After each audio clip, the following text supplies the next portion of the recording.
Morning, everybody. Oh, well, that's quite loud. Is that better? So, thank you, Nabil. That was obviously a presentation on trading. And what I'm going to hopefully do is dig deeper into the industry of wealth management and how the wealth industry is changing significantly.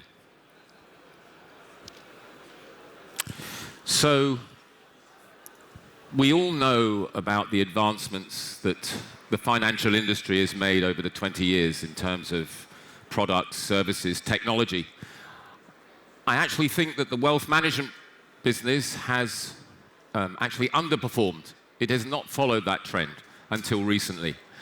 And I'm really excited to stand here today and talk to you about now the rapid development that we are seeing across the globe in wealth management. We've seen the convergence of technology, client demographic changes, new expectations, not to forget regulatory reforms, and of course new competition. All of these things are boosting the digital environment, and none more so than the industry of Robo wealth management and self-direction. So,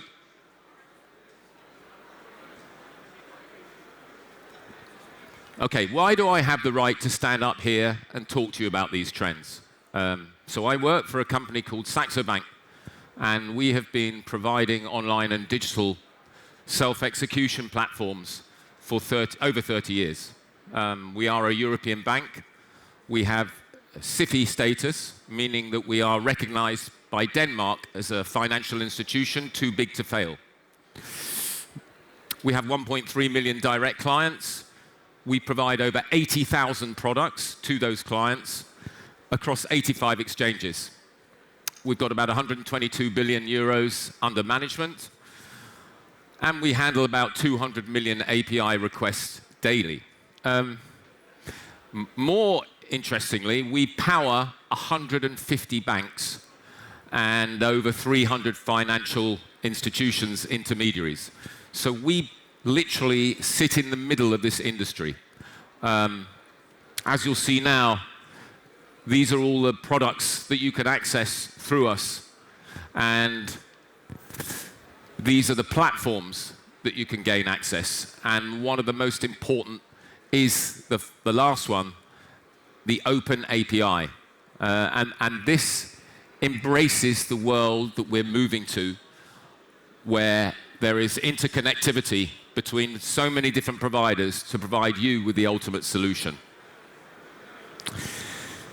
So, to set the scene, I found a really interesting report written by Deloitte on the changing wealth management industry. And they identified 10 different trends. And this is global, okay? So it is universally recognized that wealth management had to change in order to include more, in order to be relevant, and in order to be scalable. And Deloitte has written a report that I recommend. It's really interesting reading if you're interested in this. And throughout my presentation, I'm going to uncover these 10 trends. So let's just take a step back. How has the wealth management industry been here in the GCC? Well, first of all, it is relatively new. I mean, the DIFC was only created in 2004, ADGM in 2013. So the whole wealth concept is new in the Middle East. Now, it is true, we have been a private banking mecca. Obviously, it's well known, the wealth in the industry. But that's limited to ultra-high net worth and high net worth. This is not where wealth management focuses. This is where private banking focuses. So what we have seen and what we are seeing now are financial institutions targeting the mass affluent. So the size of the business in the Middle East is small-ish compared to the globe, but still significant. You know, we're at 1.3 trillion, and it's expected to go to 1.9 trillion by the year 2030. So a big need in the area is to serve the likes of you and me, okay? And there is mass population explosion in the mass affluent space. And this is typically where banks have not focused. Okay? They haven't had the ability to focus on you and me because it costs so much to staff a private banker. And here is the change. Technology enables you to change that. So we'll uncover that a bit more in my speech. Another thing, trust in this region. A lot of wealth has been domiciled offshore in the past. But the likes of DIOC and ADGM and the regulation improvements, we're seeing assets come back to be domiciled here. And that's a significant change. So in the past, that mass affluent space, the only firms focused on us were IFAs. That's independent financial advisors. The problem with that was they were conflicted. So they were rewarded by selling you products, not rewarded by your performance. Regulation has now changed so that they are now much more aligned with your interests rather than selling you expensive insurance products over a long period of time. They're now focused on giving you balanced portfolios. So that is a significant change. And I'm going to come back to this, but one huge factor here in the Middle East has been that we now have creditable regulators who are trying to encourage innovation. And we'll cover that again. Okay, so what is robo-advisory in the GCC? What's it all about? So, robo-advisory is basically replacing a private banker with technology, AI, big data, but it basically means that you get onboarded online or digitally. It means that you are questioned about your financial situation and where you want to get to, and what your goals are, and what your risks are. This is all done on an app or online, rather than in front of a human. That data is then processed, run through algorithms, and a portfolio is created for you as an individual, customized to you based on your inputs. So it is basically automating wealth management. Robo-advisors give you also diversification, so they build that risk profile by using ETFs in the main. So they can buy many themes, and they can get your portfolio invested across the world through ETFs.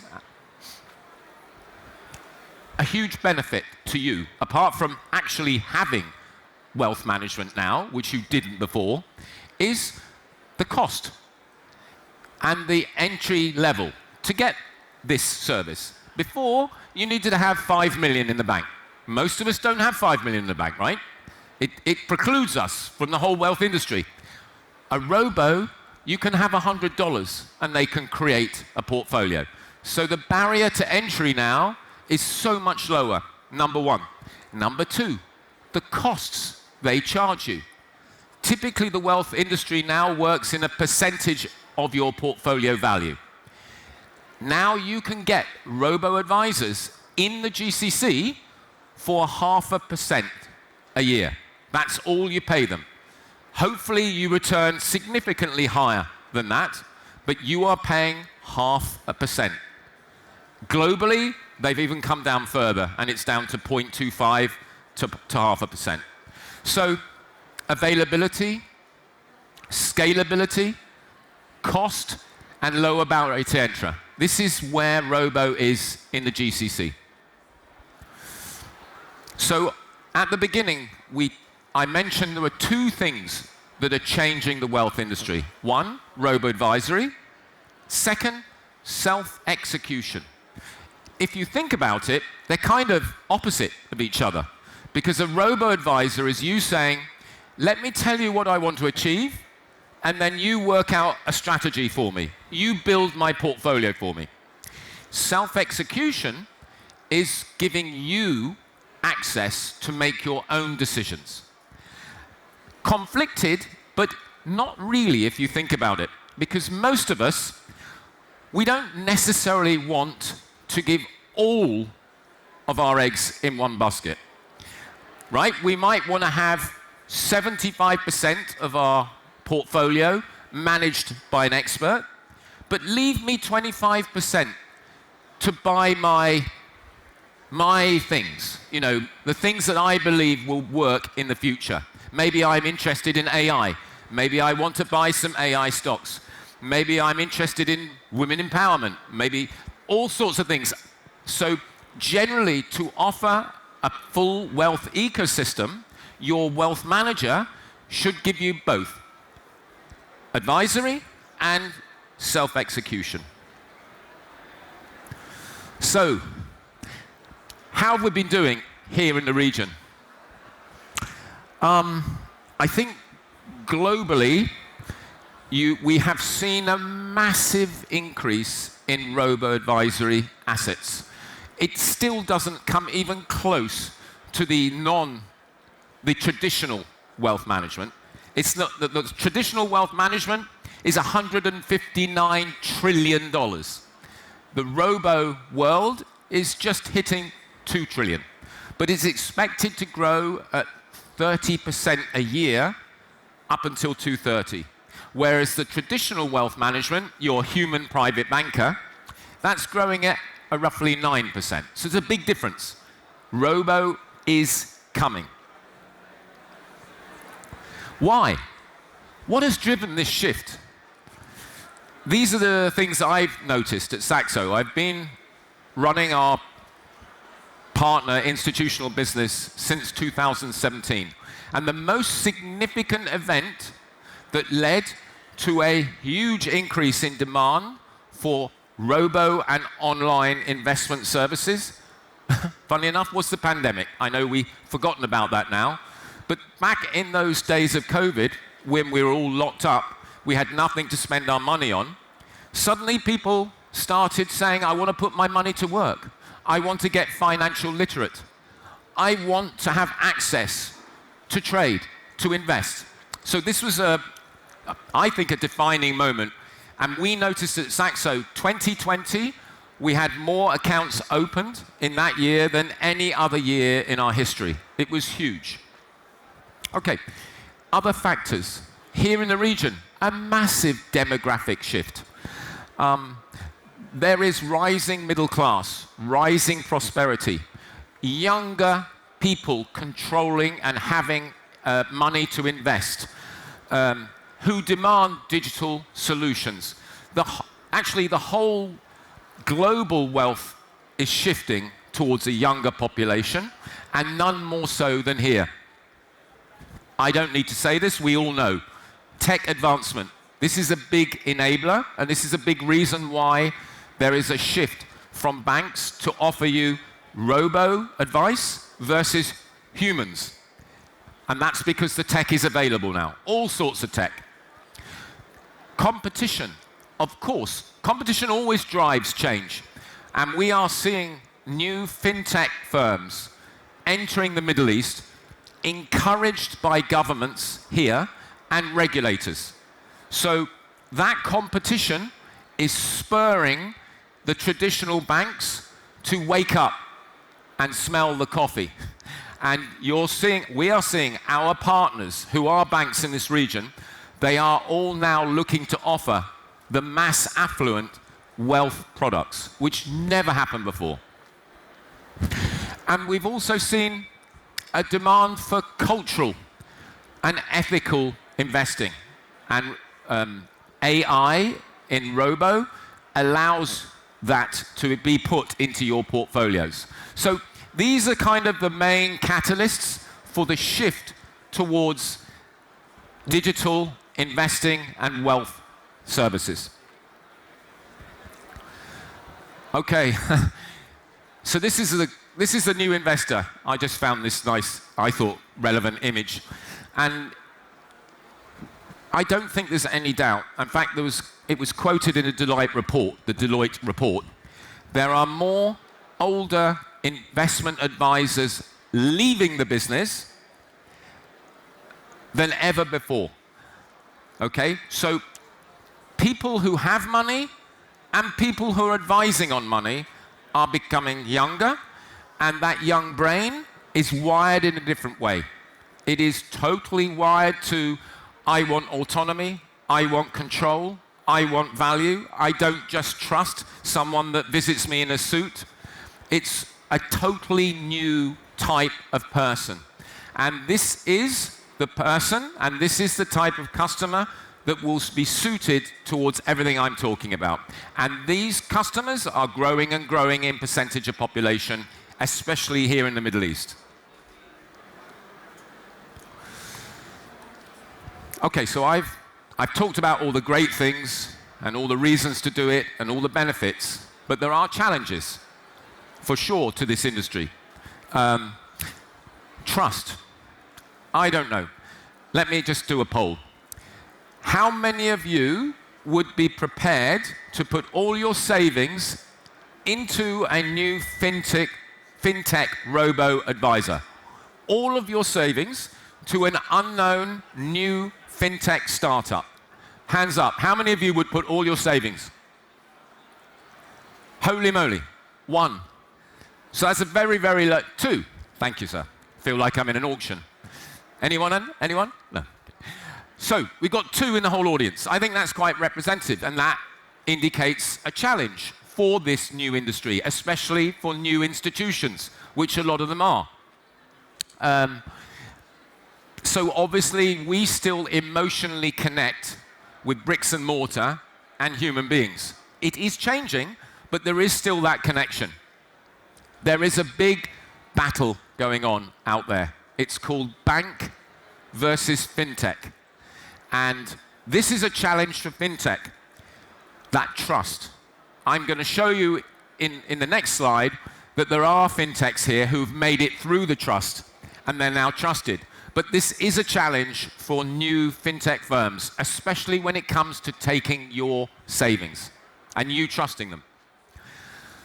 So another challenge is platform differentiation. My goodness, have you gone out there? How many brokers? How many platforms? I mean, how do you differentiate yourself? Now those are very much trading related, but I can tell you that there are many, many new wealth applications, wealth platforms, self-direct platforms. We at Saxo know the most about this. We've been doing it for 33 years. We're not just a startup. And we have to continually work on giving you, our customer base, an advantage, a differentiation. And that can come in many ways. It can be cost that we charge. It can be products we offer. It can be content. We call it timely, relevant, engaging, and actionable content. What's the point of receiving a research report that tells you about something that just happened? What you want are things that you can action on now. So all of these things are ways to differentiate yourself. And lastly, it has been a challenge here with regulation, but I'm going to flip that because they have got so much better, the regulators here, the financial centers, the innovation hubs. So that has, while it was a challenge, I think it's actually becoming an advantage here in the Middle East. So this is it. Is it bank or is it fintech? Banks have the trust. They have the bricks and mortar. They've been around forever. They have your checking book account. They have a savings account, but they're slow and uninnovative. Fintechs are full of innovation, full of new world, very cost effective, unbelievable user experiences, but they don't have that mortar, safety, time. This is the big battle going on in this industry.